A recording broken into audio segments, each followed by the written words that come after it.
Hello. सो मेरे प्यारे बच्चों, आप सब कैसे हो? आशा है कि आप सब स्वस्थ होंगे, मस्त होंगे।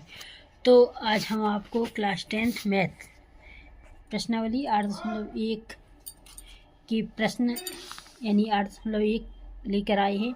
तो चलिए हम सबसे पहला प्रश्न पढ़ते हैं। प्रश्नावली 8.1 का, त्रिभुज ABC में जिसका कोण B समकोण AB बराबर 24 सेंटीमीटर और BC बराबर 7 सेंटीमीटर है, निम्नलिखित का मान ज्ञात कीजिए। तो हमें इसका निम्नलिखित का मान ज्ञात करना है, यानी कि इसमें हमारे पास दो प्रश्न दिए हैं, एक पहला और दूसरा। तो सबसे पहले त्रिभुज ABC में कोण B समकोण है, तो हमें सबसे पहले क्या करना है? हल। तो चलिए हम हल करते हैं। तो जब हल करेंगे तो पहले हम क्या निकाल लेंगे? समकोण B निकाल लेते हैं। ठीक है, तो हम किससे निकालेंगे? जैसा कि मान के चलिए क्या दिया है? समकोण त्रिभुज। ठीक है, समकोण त्रिभुज दिया है तो हम समकोण त्रिभुज बना लेंगे पहले। ए बन गया हमारा त्रिभुज। ठीक है, त्रिभुज को नाम दे देंगे ABC। क्लियर? क्या दे दिया हमने? ABC। तो हमारे पास क्या है? AB बराबर कितना दिया है? 24 सेंटीमीटर। BC बराबर दिया है 7 सेंटीमीटर। तो हमें AC ज्ञात करना है। जब देखिए हमें AC ज्ञात करना है तो हमें किस विधि द्वारा करना पड़ेगा? पाइथागोरस प्रमेय से। तो हमें किससे ज्ञात करना है? पाइथागोरस प्रमेय से। तो चलिए पाइथागोरस प्रमेय से जब हम ज्ञात करेंगे तो हमें AC बराबर ज्ञात करना है। तो AC वर्ग बराबर क्या आ जाएगा? AC का वर्ग। पाइथागोरस प्रमेय का सूत्र लगाएंगे तो AC का वर्ग बराबर √AB square plus BC square. ठीक है, AB square plus BC square. तो AC स्क्वायर बराबर AB बराबर कितनी है? तो AB बराबर हमारे पास है 24 सेंटीमीटर। तो हमें 24 का वर्ग करेंगे। BC बराबर कितनी है? 7 सेंटीमीटर। तो हम 7 का वर्ग कर देंगे। तो देखिए AC बराबर AC स्क्वायर बराबर 24 का 24 गुणा 24 करेंगे तो कितना आ जाएगा? 576 प्लस 7 गुणा 7 करेंगे 7 7 49। क्लियर? तो AC स्क्वायर बराबर 576 और 49 जोड़ दो, कितने हो जाएंगे? 625। क्लियर? तब AC स्क्वायर का वर्ग घटाएंगे तो 625 का वर्ग घटा दो तो AC बराबर कितनी हो जाएंगे? 625 का वर्ग होता है 25। क्लियर? 625 का वर्ग क्या होता है? 25। तो हमारे पास AC बराबर क्या निकला? 25। क्लियर? इतना आगे आप लोगों को अच्छे से समझ में। तो देखिए अब हमारा प्रश्न क्या कहता है कि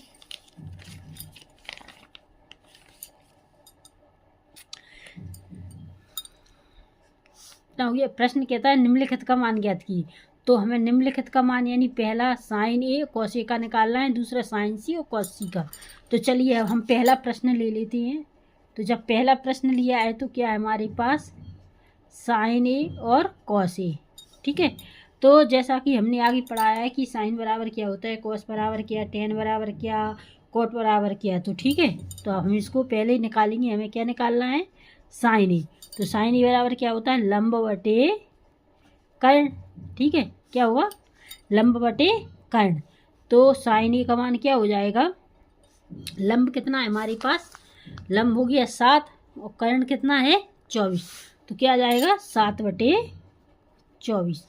तो ये रहा हमारा नहीं, अभी sin A का निकला। अब हमें किसका निकालना है? cos A का। 2 है ना इसमें, तो cos A बराबर क्या होता है? आधार बटे कर्ण।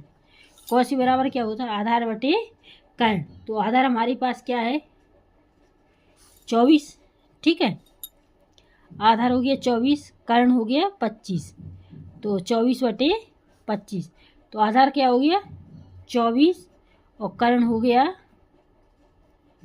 कर्ण कितना हो गया? 24 बटे 25। तो ये रहा हमारा आंसर। पहले प्रश्न का पहला क्वेश्चन हमने अच्छे से कर लिया है। अब चलिए हम दूसरा क्वेश्चन लेते हैं। तो दूसरा क्वेश्चन क्या है? sin C और cos C। तो हम दूसरा क्वेश्चन कर लेते हैं। sin C और कॉस सी। तो साइन सी बराबर क्या होता है, तो देखिए साइन सी बराबर क्या होता है, लंब बटे कर्ण, यानी साइन का मान क्या होगा, साइन लंब बटे कर्ण।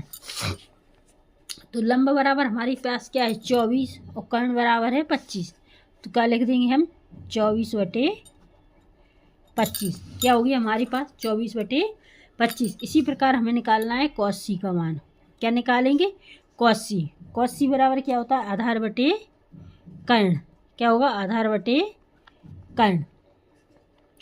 तो आधार कितना है हमारे पास 7, कर्ण कितना है 25, तो हम क्या लिख देंगे 7 बटे 25। तो आधार बटे कर्ण यानी क्या हो जाएगा 7 बटे 25। तो हमारा देखिए पहले प्रश्न का सेकंड क्वेश्चन भी अच्छे से हल कर लिया है हमने, तो ये रहा हमारा आंसर। अगर कोई भी डाउट है तो आप हमसे कमेंट में पूछिएगा। तो चलिए हम इसी प्रश्नावली का दूसरा प्रश्न ले लेते हैं। तो चलिए प्रश्न नंबर 2। प्रश्न नंबर 2 क्या कहता है कि आकृति 8.13 यानी आकृति यानी ये हमारे पास पहले से दिया है, तो आकृति 8.13 में tan p minus cot r का मान ज्ञात कीजिए। तो देखिए हमारे पास आकृति दी है, तो इसके नाम समकोण त्रिभुज दिया है, तो नाम क्या है पी क्यू आर। तो पी क्यू बराबर हमारे पास 12 सेंटीमीटर है, पी आर बराबर 13 सेंटीमीटर है, क्यू आर बराबर कुछ नहीं है। तो हमें क्यू आर ज्ञात करना है। जब हमें क्यू आर ज्ञात करना है तो हमें काय का सूत्र लगाना है, काय से कैसे निकालेंगे, हम कैसे निकालेंगे पाइथागोरस प्रमेय से। तो चलिए अब हम हल करते हैं। जब हम हल करेंगे तो क्या आ जाएगा पाइथागोरस प्रमेय से, तो क्या लिखेंगे हम पाइथागोरस प्रमेय से। तो क्या लिखना है हमें पाइथागोरस प्रमेय से, तो पाइथागोरस प्रमेय का लगाएंगे हम सूत्र। तो क्या जब क्यू आर ज्ञात करना है तो हमें क्यू आर का सूत्र लगाएंगे। तो क्यू आर बराबर क्या हो जाएगा पी आर का स्क्वायर माइनस पी क्यू का स्क्वायर, तो ये वर्ग हो गया। तो क्यू आर बराबर ज्ञात करना है तो क्यू आर चलेगा हमारा, ठीक है। तो पी आर बराबर क्या है हमारे पास, पी आर बराबर है 13 का वर्ग माइनस पी क्यू का बराबर क्या है 12 का वर्ग, ठीक है। तो क्यू आर बराबर कितना हो गया 13 गुणा 13 करेंगे हम कितना जाएगा 13 13 169, 12 12 गुणा करेंगे 12 12 144। तो क्यू आर बराबर कितना हो जाएगा 169 और 169 में से 144 गए, कितने बचे 25। तो क्यू आर बराबर क्या हो जाएगा 25 का वर्ग 5, क्लियर। तो क्यू आर बराबर हमारे पास क्या निकला 5 सेंटीमीटर निकाल दिया हमने। अब प्रश्न में क्या पूछा है tan p minus cot r का मान ज्ञात कीजिए। तो चलिए हम लिखते हैं tan p minus cot r। तो tan p minus cot r, तो tan p बराबर क्या है, tan मीन्स क्या होता है, tan का मान क्या होता है लंब बटे आधार, और cot बराबर क्या होता है, cot बराबर होता है आधार बटे लंब, ठीक है। तो लंब हमारे पास क्या निकला 5 है ना, 5 बटे आधार कितना है 12, तो आधार कितना है 12, लंब कितना है 5। तो देखिए लंब बटे आधार, आधार बटे लंब, सेम उल्टा पुल्टा कर लो कुछ भी नहीं है।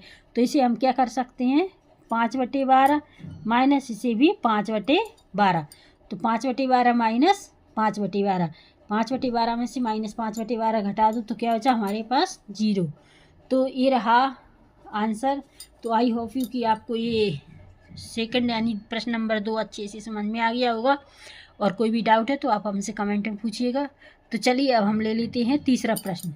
तो देखिए तीसरा प्रश्न क्या कहता है। तो तीसरे प्रश्न को हम पढ़ते हैं पहले। यदि साइन ए बराबर 3/4 तो कॉस ए और टेन ए का मान परिकल्पित कीजिए। क्या है, यदि साइन ए बराबर 3/4 तो कॉस ए और टेन ए का मान परिकल्पित कीजिए। तो चलिए अब हम हल करते हैं। तो हल में क्या दिया है, जब हम हल करेंगे तो हमारे पास क्या दिया है साइन ए बराबर 3/4 हमारे पास दिया है। देखिए साइन ए बराबर 3/4 4, तो साइन का मान होता है लंब बटे कर्ण, है ना। क्या होता है? लंब बटे कर्ण। जब हमारे पास देखिए लंब 3 हो गया और कर्ण 4 हो गया, जब लंब और कर्ण हमारे पास है तो हमें ज्ञात क्या करना है? आधार, है ना। तो ज्ञात क्या करेंगे? आधार। तो हम किस विधि द्वारा करना है, यानी कौन सी प्रमेय से? तो हम लगा देते हैं पाइथागोरस प्रमेय से। क्या करेंगे? पाइथागोरस। तो किससे ज्ञात करेंगे हम? पाइथागोरस प्रमेय से। तो लंब बटे कर्ण हमारे पास दिया है, तो हमें क्या ज्ञात करना है? आधार, है ना। तो आधार ज्ञात करेंगे, तो आधार का वर्ग क्या हो जाएगा? कर्ण का वर्ग माइनस लंब का वर्ग। ठीक है। हाँ काय हो रही है, तो जाने चले जाओ। तो कर्ण क्या है हमारे पास? तो आधार बराबर क्या है? कर्ण हमारे पास है 4, तो हमने ले लिया है 4 का वर्ग। लंब कितना है? 3, तो 3 का वर्ग। ठीक है। तो आधार बराबर 4 गुणा 4 करेंगे 16, 3 गुणा 3 करेंगे 9। तो आधार बराबर कितना हो जाएगा? 16 में से 9 गए 7। अब देखिए 7 का वर्ग होता नहीं है, तो हमें यहीं पर इसे आधार बराबर √7 हो जाएगा। अब क्या पूछा है? कॉसी और टेनी का मान ज्ञात कीजिए। तो चलिए अब हम कॉसी बराबर क्या होता है? कॉसी बराबर होता है आधार बटे कर्ण, है ना। कॉसी बराबर होता है आधार बटे कर्ण। तो आधार हमारे पास क्या है? √7 और कर्ण क्या है? कर्ण है 4। तो कॉस का मान हमारे पास क्या निकला? √7 बटे 4। तो टेनी बराबर क्या होता है? लंब बटे आधार। तो लंब हमारे पास क्या है? लंब है 3, तो 3, आधार कितना है था? √7। तो ये हमारे पास 3 बटे √7। तो प्रश्न में क्या पूछा था? कॉसी और टेनी का मान ज्ञात कीजिए। तो हमने कॉसी का और टेनी का मान ज्ञात कर लिया है, तो ये रहा हमारे पास आंसर। तो आई होप यू कि आपको ये तीसरा प्रश्न भी अच्छे से समझ में आ गया होगा, और अगर कोई डाउट है तो आप हमसे कमेंट सेक्शन में पूछ सकते हैं।